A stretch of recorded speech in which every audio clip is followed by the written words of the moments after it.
ఒకరు చొప్పున, ప్రధాన కార్యదర్శి జిల్లాకి 2 చొప్పున పెట్టుకోవాలని, ప్రాతినిధ్యం ఎక్కువ ఇవ్వాలని.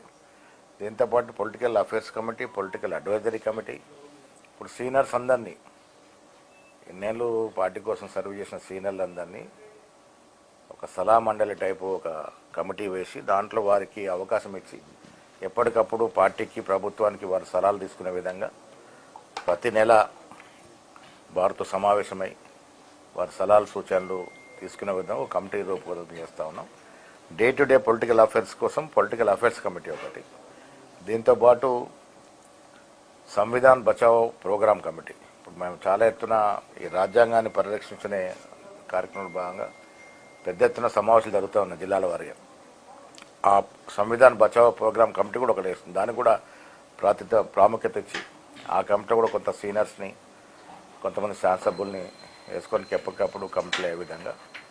దాంతోపాటు ఈ వచ్చే 26లో డీలిమిటేషన్ జరగబోతూ ఉంది. పార్టీ పరంగా ప్రభుత్వానికి సూచనలు, సలహాలు ఇవ్వడానికి డీలిమిటేషన్ కమిటీ కూడా ఒకటి పీసీసీలో వేసే అవకాశం ఉన్నది. ఇంకా 2-3 కమిటీస్ కూడా వచ్చేటువంటి అవకాశం ఉన్నది. శర్మది కొంత ఉన్నది. అంటే జిల్లాలకు ఏం లేదు, ఈ 10 అసెంబ్లీ నియోజకవర్గాలు ఎక్కడైతే శాసనసభ్యులు వేరే పార్టీకి చేరిండ్రో, టీఆర్ఎస్కి వెళ్ళి చేరిన చోట కొంత పాత కొత్త కలయికలో కొద్ది ఇబ్బందులు వస్తున్నాయి. దానికి కూడా కొంత సమన్వయపరిచి పాత కొత్తను కలిపి ఇప్పుడు అక్కడ కూడా ఏంటంటే డీలిమిటేషన్ వస్తే ఒక్కొక్క కాన్స్టిట్యూషన్ 2 అవకాశం ఉంది. సో రేపు వచ్చే అసెంబ్లీ ఎన్నికల్లో కొత్త వారికి అవకాశం వస్తుంది, పాత తరం నుండి ఇన్నేళ్ళు పార్టీ సర్వీస్లో కూడా అవకాశాలు వస్తాయి. సో పాత కొత్త కలయికలో కొద్ది ఇబ్బంది ఉన్నప్పుడు కూడా సమస్య పోయి కొద్ది ముందుకెళ్లే ప్రయత్నం చేస్తూ ఉంది. ఏం వ్యాఖ్యలు చేశారు? అది ఆమె నిన్న ప్రెస్ మీట్ పెట్టి వివరంగా చెప్పింది. ఆమె పోయిన బీఆర్ఎస్ టైంలో మంత్రులు తీసుకున్నటువంటి కమిషన్లు మాట్లాడితే ముందు వెనక తోకలు కట్ చేసి దాన్ని ఎడిటింగ్ చేసి దాన్ని కేసు చేస్తున్నాం. ఇప్పుడు కొండా సురేఖ గారు మాట్లాడింది వేరు, సోషల్ మీడియాలో వస్తుంది వేరు. అంటే మొండేమో తోక కట్ చేసేసరికి అదేమైపోయింది, మొత్తానికి డిఫరెంట్ అని తీసుకుంది. అందుకే ఇప్పుడు సోషల్ మీడియా వాళ్ళు ఎవరైతే దీన్ని పెట్టినారో వాళ్ళ మీద కేసు, ఇది ఉంది కదా, సపరేట్ డిపార్ట్మెంట్ ఉంది, దాని సైబర్ క్రైమ్ డిపార్ట్మెంట్లో ఆమె కేసు చేయడం జరుగుతుంది. ఇప్పుడు దాంతోపాటు ఇప్పుడు మధ్యప్రదేశ్ తరహాలో మేము కూడా ప్రభుత్వానికి ఒక సూచన చేసే అవకాశం ఉంది. సోషల్ మీడియాలో విడిగా అనైతికంగా వాడుతూ ఉన్నారు ఎవరు, బీఆర్ఎస్ అండ్ బీజేపీ. మనం ఇప్పుడు ఒక మాట్లాడతాం, ఒకటి పాత ఎప్పుడో మాడింది 2 జత వేసి చేయడం, ఎడిటింగ్ చేయడం, మార్ఫింగ్ చేయడం, విడిగా దిగజారి సోషల్ మీడియాని వాడుతూ ఉన్నారు. దానికి అరికట్టే విధంగా మధ్యప్రదేశ్లో ఒక చట్టం తీసుకొచ్చినారని తెలిసింది. ఆ చట్టం యొక్క అసలు రూపురేఖలు స్టడీ చేసి, చట్టం యొక్క తీర్థనులు స్టడీ చేసి అదే తరహా చట్టాన్ని మన దగ్గర కూడా తీసుకొచ్చే విధంగా మేము ప్రభుత్వానికి ఒక సలహా ఇవ్వాలనే ఆలోచనలో ఉన్నాం. రాష్ట్రంలో కొద్ది రోజులు బీఆర్ఎస్, బీజేపీ నేతలు ముఖ్యమంత్రి మార్చారు, మార్చే ఆలోచనలు అధిష్టానం ఉంది.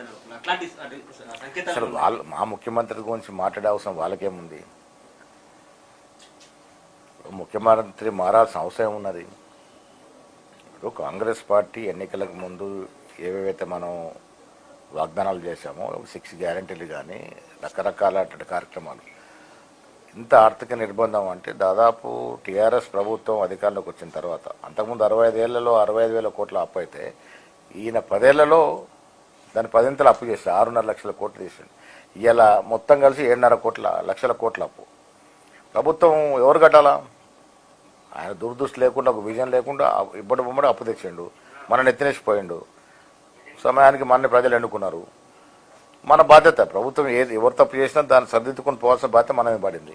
ఇప్పుడు 6.5 కోట్లు ఇన్స్టాల్మెంట్ అప్పు రూపంలో మనకు రిజర్వ్ బ్యాంక్ పోతూనే ఉంది. ఇంత ఆర్థిక నిర్బంధం ఉన్నా ఎక్కడ కూడా జారవిడ్చకుండా కార్యక్రమాలు చేస్తున్నాం. ఇవాళ ఉచిత బస్సు మొదలుకొని ఇవాళ సన్న బియ్యాల వరకు బహత్తరమైనటువంటి కార్యక్రమాలు తెలంగాణ ప్రజలకు ఇస్తూ ఉన్నాం. వైద్య రంగాన్ని మెరుగుపరుస్తూ ఉన్నాం. మొత్తం అటకెక్కించిపోయింది ఆయన. విద్యలో మీరు ఇంటిగ్రేటెడ్ స్కూల్స్ ప్రతి నియోజకవర్గానికి అంటే దాదాపు 200 కోట్లు దాంట్లో పెట్టడం అంటే అధునాతన సౌకర్యాలు సంకేతంతో మనం స్కూల్స్ తీసుకొస్తా ఉన్నాం. హాస్పిటల్స్ మొత్తం నిర్వహణ చేశారు, ప్రైవేట్ కట్టదటం చేశారు. ఇవాళ మళ్ళీ ప్రైమరీ హెల్త్ సెంటర్ నుంచి నిమ్స్ వరకు ప్రక్షాళన చేసి దాన్ని బలోపేతం చేస్తూ ఉన్నాం. వీళ్ళు ఉద్యోగాలు 65,000 ఉద్యోగాలు ఇచ్చాం. వీళ్ళు చెప్తా పోతే ఇంత బహత్తరమైన కార్యక్రమాలు జరుగుతున్న ఈ సందర్భంలో ముఖ్యమంత్రి మార్పు ఏమవసరం ఉంటుంది? ఆయన బీజేపీ బీఆర్ఎస్ పార్టీకి కాంగ్రెస్ యొక్క విధి విధానాల మీద మాట్లాడే అవసరం లేదు. ఈ రాష్ట్రంలో బీఆర్ఎస్ పని అయిపోయింది. చాలా సందర్భాలు చెప్పాను. ఇప్పుడు ఉనికి కోసం ఏదో తాపత్రయపడుతారు తప్ప బీఆర్ఎస్ ఇంకా ప్రజలు ఆదరిస్తారని నేనైతే అనుకోవట్లేదు. అక్కడ 3 ముక్కల ఆట నడుస్తూ ఉంది. కవితకి కేసీఆర్కి, కవితకి కేటీఆర్కి, కేటీఆర్కి హరీష్ రావుకి అసలు ఏమాత్రం సొగసకుండా ఇబ్బడి ముబ్బడిగా అక్కడ ఇబ్బందులు పడుతూ ఉన్నారు. ఇవన్నీ తెలుసుకొని కేసీఆర్ గారు ఫామ్ హౌస్కే పరిమితం అయిపోయినాడు. ఈ దశలో ఆ ఇబ్బందులు ఎందుకని ఇంకా వాళ్ళు ప్రజల గురించి ఆలోచించే పరిస్థితి ఎక్కడ ఉంది? అదే మళ్ళీ అధికారంలోకి వస్తామని చెప్పుకుంటే పగటికాల కంటే ప్రజలు నమ్మే పరిస్థితి లేదు. ఇంకా మతం పేరిట వచ్చిన బీజేపీ పార్టీ ఎప్పటికప్పుడు మతాన్ని రెచ్చగొట్టడము, దేశభక్తులు మేమే అనుకునే విధంగా చూపించుకోవడము. మొన్న మోడీ గారి చెప్పని ఇంచుగా ఛాతీ అర్థమైపోయింది. యుద్ధంలో మనం ఏది ఊహించాము, ఏది జరిగిందో మీ అందరికి తెలుసు. దేశ ప్రజలు స్ట్రైక్స్ మొదలైనప్పుడు చాలా రకాలు ఊహించుకున్నారు. కానీ తీరా చూస్తే ఆశించిన మేరకు ఫలితం రాలే. ఇవాళ దేశవ్యాప్తంగా మోడీ గురించి బాగా ఊహించుకొని బాగా కళ్ళగన్న ప్రజలే ఇవాళ దిక్కు చూసిన పరిస్థితులు పడిపోయినారు. యుద్ధంలో మన సైనికులు విరోచిత పోరాటం చేసిండ్రు. అయినప్పటికీ అమెరికా జోక్యం చేసుకోవడం ఇది internal matter. Pakistan India internal మ్యాటర్లో అమెరికా జోక్యం అలౌ చేసినామంటే మనం వీక్ అయిపోయినట్టు. సో ఆశించిన మేరకు ఫలితం రాలేదన్నది స్పష్టం. అందుకే కాంగ్రెస్ పార్టీ అడిగింది, ఈ స్ట్రైక్స్ వల్ల మనం కోల్పోయింది ఏంటి, మనం సాధించింది ఏంటి, అది క్లారిటీ ఇవ్వలేకపోతా ఉంది. కేంద్ర ప్రభుత్వం డీలా పడిపోయింది. అది అంటే 5 ఏళ్ల పాటు అయినే ఉంటారు కన్ఫర్మ్ గా అయిపోవాలి కదా. ఎవరు రేవంత్ రెడ్డి మార్చారని పదే చెప్తున్నారు. వాళ్ళకి ఏం సమాధానం చెప్తున్నారు? రేవంత్ రెడ్డి మార్పు అని ఊరికే ప్రజల్లో కన్ఫ్యూజ్ చేసి వాళ్ళ ఉనికిని కాపాడుకునే ప్రయత్నం చేస్తూ ఉన్నాడు. మొన్న కూడా బీజేపీ నాయకుడు మా మిత్రుడే కానీ అసలు ఏం మాట్లాడి అర్థమవుతలేదు. బీఆర్ఎస్ పార్టీ బీజేపీ పార్టీ ఒకటే ఉన్నాయి. ఆ ఒకటున్న పార్టీ అక్కడి నుంచి వచ్చి మాత్రం ఎందుకు కలుస్తుంది అంటే మాకు ఇప్పుడు ఎవరు అవసరం లేదు. యువ నాయకుడు ఉన్నాడు, మాకు చక్కటి పాలన నడుస్తూ ఉంది. మంత్రివర్గ సభ్యులు, సీనియర్లు, ముఖ్యమంత్రి గారు మంచి కలయికతో ముందుకు పోతా ఉన్నారు.